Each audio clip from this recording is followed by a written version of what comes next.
Mungkin bisa Ya, dibantu, terima kasih. Mbak Dewi? Ya, sudah Oke, terdengar? Mbak Dewi. Ya, sudah kedengar. Ada Oh ya. 2 pertanyaan tadi. Terkait pencabutan RUU PKS, memang ini menjadi ya kami menyesalkan ya. Artinya ini bisa kita anggap bahwa legislatif ini memang tidak tidak cukup memahami situasi kegentingannya terhadap praktek-praktek kekerasan seksual yang selama ini terjadi, gitu ya.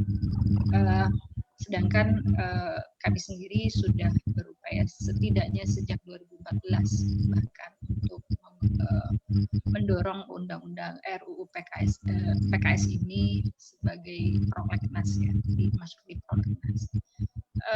Keterkaitan dengan perempuan adat pastinya akan bisa sangat bermanfaat gitu ketika penghapusan undang-undang penghapusan kekerasan seksual ini diberlakukan gitu ya, karena terkait juga tadi yang sudah saya sampaikan bahwa pemiskinan perempuan itu yang bersentuhan dengan eksploitasi alam itu juga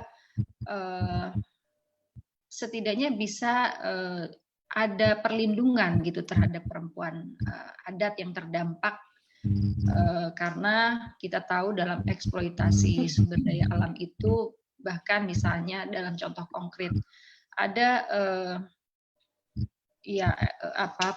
para pendatang yang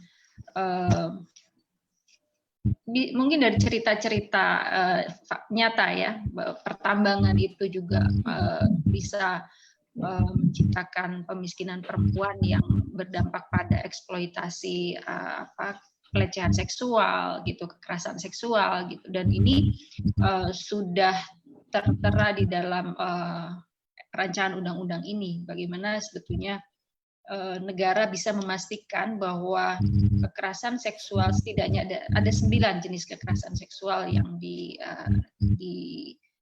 dinyatakan di dalam rancangan undang-undang ini, yang bisa menjadi sebuah perlindungan kepastian hukum bahwa tindakan kekerasan seksual tersebut harus bisa dihapuskan, bahkan kalau kami cenderung lebih mengarahkan pada agar ada tindakan pidana gitu ya terhadap para pelaku kekerasan seksual ini. Jadi ini pasti akan sangat terdampak bagi pemenuhan keadilan dan perlindungan terhadap perempuan adat, terkait juga tadi dengan pengelolaan eksploitasi sumber daya alam gitu ya. Yang kedua, kalau yang mengenai undang-undang Minerba ya, kalau tidak salah, betul? Sebentar, maaf Mbak, saya mati. Yang kedua adalah terkait dengan berjalannya proses RUU Cipta Kerja dan percepatan proyek strategis nasional. Ini seberapa jauh 2 hal ini berdampak nanti ke depannya pada perempuan? Yang itu pasti sangat berdampak karena perspektif negara ini dalam pemahaman seolah-olah untuk menciptakan lahan pekerjaan gitu. Ini tidak serta-merta menjadi mimpi yang indah gitu ya. Jadi karena proses dari penciptaan lapangan kerjanya sendiri lebih menggunakan melanggengkan investor ya, eksploitasi juga gitu, dan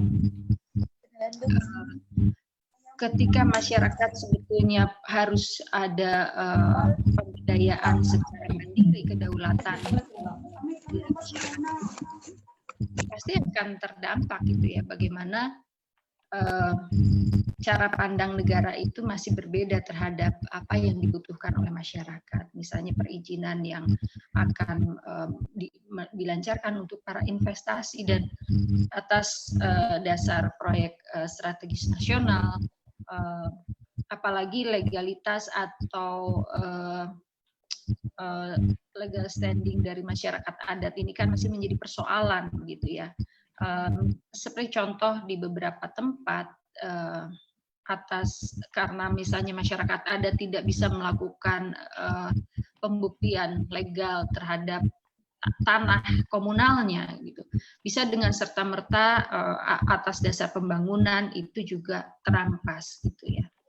Bukan hanya atas dasar pembangunan, banyak sekali faktor-faktor yang bisa terjadi yang mengakibatkan perampasan tanah-tanah adat. Faktor politik, faktor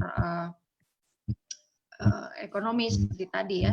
Dan ini sangat merugikan gitu, dan kita bisa membayangkan bagaimana sebetulnya eksistensi masyarakat adat ini seperti memang secara sistemik terjadi genosida kultural begitu ya, karena ketika dia tidak dikuatkan secara pengakuan atau perlindungan negara dengan atas nama proyek pembangunan strategi nasional, negara bisa serta-merta mengambil begitu. Nah, artinya ini sebetulnya bertentangan dengan amanat konstitusi itu sendiri. Ini juga yang penting bagi kita semua untuk mengingatkan aparatur negara bahwa sebetulnya mereka itu dalam pembuatan kebijakan, bahkan mereka sebagai pejabat negara, pejabat publik, disumpah atas dasar konstitusi gitu loh. Tapi pada praktek penyusunan kebijakan mereka lebih cenderung pada keberpihakan pada modal begitu, dan melanggar apa yang menjadi amanat konstitusi.